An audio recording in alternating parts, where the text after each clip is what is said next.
દીકરી એટલે બાપના કાળજાનો કટકો, દીકરી એટલે બાપનો શ્વાસ, દીકરી એટલે બાપનો ઉશ્વાસ, દીકરી એટલે તુલસી ક્યારો, દીકરી એટલે બાપના હાથ, દીકરી એટલે બાપના પગ, દીકરી એટલે બાપની દુનિયા, દીકરી એટલે બાપનો જીવ, દીકરી એટલે બાપનું જીવવાનું કારણ, અને દીકરી એટલે વૈદેહી.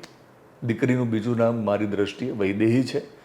મારી મોટી દીકરી વૈદેહીનો આજે જન્મદિવસ છે અને જન્મદિવસે વૈદેહીને શુભકામના પાઠવું છું.